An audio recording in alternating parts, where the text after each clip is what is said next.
என்னையே தான் திட்டுறாரு. உடனே ஆடி மாசம் ஆஃபர், நீங்க நம்ம சர்ச்சுக்கு வாங்க, நான் உங்களை திட்டவே மாட்டேன். அடுத்து 30% ஆஃபர். அடுத்து நம்ம சர்ச்சில் அடுத்த வாரம் நீங்க தான் வொர்ஷிப் எடுக்கிறீங்க. இந்த விசுவாசிக்கு என்ன தோணும் தெரியுமா? 10 வருஷமா இந்த சர்ச்சுக்கு போறோம், பாஸ்டர் நம்மளை கண்டுக்கவே இல்லை. ஆனா இந்த பாஸ்டர் கூட்டு போய் முதல் நாளே என்ன பண்ணிட்டாரு? வொர்ஷிப் கொடுத்துட்டாரு. இது 7.5 கட்டையில பாடுது, அவர் 3.5 கட்டையில வாசிக்கிறாரு. ஆராதனை சூப்பரா இருக்கு. இன்னைக்கு விசுவாசிக்கிட்ட இருக்க பிரச்சனை என்ன? கண்டித்து கொள்ளுகிற உபதேசம் இருக்கிறதுல நிக்க மாட்டேங்குது. இந்த வஞ்சிக்கப்படுகிறவன் எவன் வந்து கூப்பிட்டாலும் ஆடு பின்னாடியே போகுது. அப்படியே அவன் கூப்பிடுறதுக்கெல்லாம் போறிய. ஏன் அப்படி போவிய? நல்ல கவனிங்க. ஒரு மரம் ஒரு தோட்டத்தில் நட்டப்பட்டால் முடிவு வரைக்கும் அங்க இருந்தால் அது நல்ல கனி கொடுக்கிற மரமாய் மாறும். நீங்கள் ஒவ்வொரு இடத்துல பிடிங்க பிடிங்க ஒரு தோட்டத்துல மாத்தி மாத்தி நட்டுக்கிட்டே இருந்தீங்கன்னா அது கனி கொடுக்காது. இன்னைக்கு கடைசி காலத்தில் இதான் நடக்குது. ஏன் விசுவாசி வஞ்சிக்கப்படுது?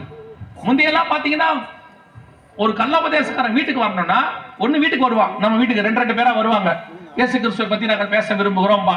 அது செவன்த் டேவா இருக்கும், ஒன்லி ஜீசஸா இருக்கும், யெகோவா விட்னஸா இருக்கும், யாரோ ஒருத்தன் வருவான். இல்லையா? சர்ச்சில் என்னைக்காவது ஒரு நாள் தெரியாத ஒரு ஆளை ஏற்றி விட்டுருவாங்க, அந்த ஆள் கள்ளோபதேசம் பேசிட்டு போயிடுவார். ஆனா இப்போ அப்படி இல்லை, செல்போன் கையில இருக்குது, எல்லாம் பாதிக்கு மேல கள்ளோபதேசம். நீங்க எடுத்து பாருங்க, வசனம்னா என்னன்னே தெரியாதவங்க எல்லாம் பிரசங்கம் பண்ணிட்டு இருக்கான். உட்காந்து இஷ்டத்துக்கு அடிச்சு விட்டுக்கிட்டே இருக்கான். அன்னைக்கு ஒருத்தர் சொல்றாரு, ஆவியின் கனி 8ங்கிறாரு. எப்படி 8ன்னு தெரியல. அத ஒரு பிள்ளை கேக்குது, அங்கிள் ஆவியின் கனி 9 தானே, 8ன்னு சொல்றீங்களே. தப்புன்னு சொன்னா அந்த பொண்ணு திருத்திக்கும் இல்ல. இவர் அதுக்கு பதில் சொல்றாரு, இல்ல அந்த ஒரு கனியை தான் ஏவாள் சாப்பிட்டாங்க.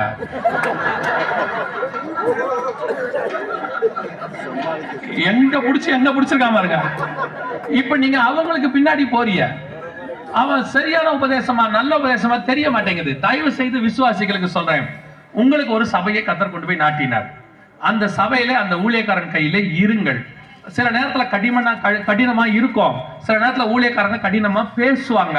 நான் சொல்லுவேன், கடினமான ஊழியக்காரன் இருக்க முடியாதுன்னு சொல்லாதீங்க. நான் இருக்கிறதுலே கடினமான ஊழியக்காரங்கிட்ட 14 வருஷம் இருந்திருக்கேன். நாங்க இருந்திருக்கோம். அது இருக்காரு, கேட்டு பாருங்க. என்னை விட அவர் தான் அவருக்கு ரொம்ப க்ளோஸ். கொஞ்சம் பேசினா முறைப்பாரு. உங்களெல்லாம் இப்ப முறைக்கவே முடியாது. நீங்க தான் பாஸ்டர் முறைக்கிறீங்க. பாஸ்டர் ஏதாவது பாஸ்டர் திட்டாருன்னா வீட்டுக்கு வந்து சமாதானம் பண்றாரு. இப்ப நான் உங்களை சொல்லல பிரதர், நான் வேற ஒருத்தரை சொன்னேன், நீங்க தப்பா எடுத்துக்காதீங்க. அந்த அளவுக்கு இன்னைக்கு சபை நிலைமை இருக்கு. விசுவாசிகளுக்கு சொல்றேன், தயவு செய்து உங்களுக்கு கொடுக்கப்படுகிற உபதேசத்தில் இருங்க. உங்க சபையில என்ன சொல்றாங்களோ கேளுங்க. சரி, இப்ப உங்க ஒரு பையனை ஸ்கூல்ல சேர்க்கறீங்க, என்ன பண்றீங்க? அந்த ஸ்கூல்ல 12வது வரைக்கும் படிக்கணும்னு நினைக்கிறீங்க, அப்படித்தானே? உண்மைதானே?